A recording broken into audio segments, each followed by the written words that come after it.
Shalom Bapak Ibu Saudara sekalian, perkenalkan nama saya Dirman Lu Panji Amah, berasal dari Sekolah Tinggi Teologi Nasaren Indonesia, Yogyakarta, Prodi Teologi. Pada kali ini saya mengajak kita semua untuk sama-sama belajar tentang jalan kasih karunia menurut pandangan teologi Wesleyan Arminian. Di dalam menelusuri perjalanan iman kita dari anugerah mendahului hingga pengudusan final yang dibagi menjadi 5 di dalam proses perjalanan jalan kasih karunia, yaitu yang pertama anugerah yang mendahului, yang kedua pengalaman keselamatan, yang ketiga pengudusan menyeluruh, yang keempat pengudusan progresif, yang kelima pengudusan final. Kita langsung saja yang pertama, yaitu anugerah yang mendahului. Anugerah yang mendahului adalah dasar bahwa keselamatan bukan inisiatif manusia, tetapi Allah yang lebih dahulu bekerja di hati manusia. Ini merupakan panggilan awal yang menarik kita kepada pertobatan, di mana kehidupan kita pada awalnya dipenuhi dengan belenggu dosa. Akan tetapi Tuhan mempunyai inisiatif untuk membawa kita kepada keselamatan, yaitu dengan kita melalui anugerah yang mendahului. Anugerah Allah bekerja sebelum kita sadar akannya. Allah membangkitkan kesadaran akan dosa. Di dalam setiap kehidupan kita, Tuhan bekerja tanpa kita sadari bahwa di dalam setiap kehidupan kita, Tuhan selalu menyertai hidup kita. Di dalam Yohanes 6 ayat 44 berkata bahwa tidak ada seorang pun yang dapat datang kepadaku jikalau ia tidak ditarik oleh Bapa yang mengutus aku, dan ia akan kubangkitkan pada akhir zaman. Di sini jelas bahwa di dalam setiap kehidupan kita, tanpa Tuhan, tanpa pertolongan Tuhan, hidup kita tidak ada apa-apanya di hadapan Tuhan. Akan tetapi Tuhan nyatakan akan kasih-Nya kepada kita dengan memelihara hidup kita, dengan membebaskan kita dari dosa, membawa kita kepada keselamatan, yaitu melalui pengorbanannya di atas kayu salib.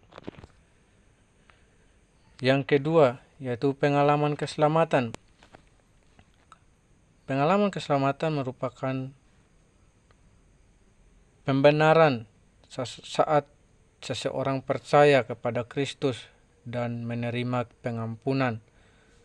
Ini adalah perubahan status dari dosa menjadi benar di hadapan Allah melalui iman. Nah, di dalam pengalaman keselamatan ini, kita mengalami pembenaran, pengampunan, yaitu dengan melalui syarat dari Tuhan, yaitu kita percaya, beriman kepada Tuhan, bertobat. Maka dari itu kita dibenarkan oleh iman, bukan oleh perbuatan. Keselamatan adalah karya Allah, bukan usaha manusia.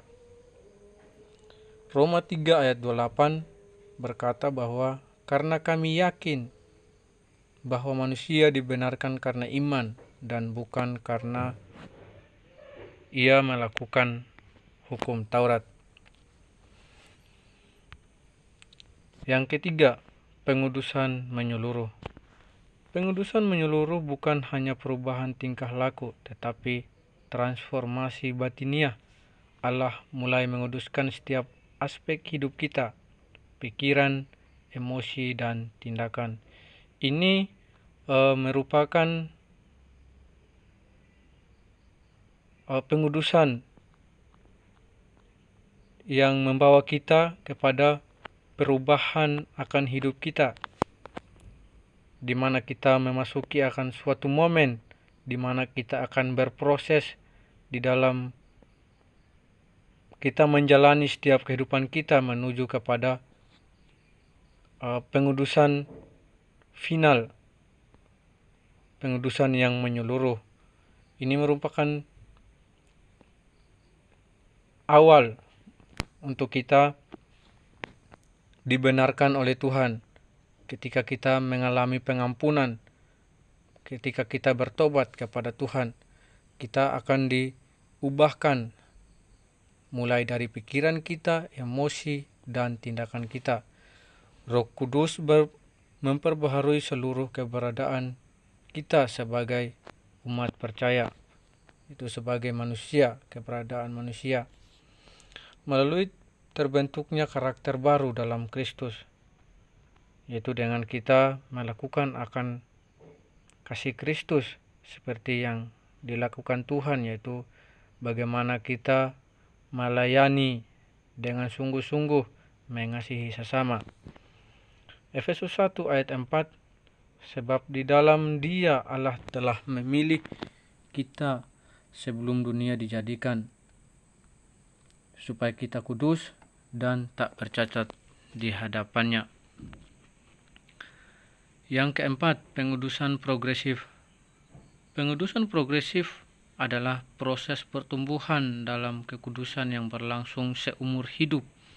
Ini menuntut kerjasama kita dengan Roh Kudus melalui disiplin rohani yang terus-menerus, yaitu dengan kita benar sungguh-sungguh menyerahkan hidup kita kepada Tuhan, benar sungguh-sungguh kita menerima akan keselamatan dari Tuhan, benar sungguh-sungguh kita melayani Tuhan tanpa dorongan dari siapapun. Akan tetapi hal itu timbul dari hati kita, benar-benar mau melayani Tuhan. Pertumbuhan rohani yang terus-menerus dalam setiap kehidupan kita membawa kita akan berproses, bertumbuh untuk kita mengalami pengudusan yang final, pengudusan yang menyeluruh dari Tuhan, yaitu dengan kita melalui firman-nya, kita belajar firman-nya, berdoa, persekutuan, pelayanan.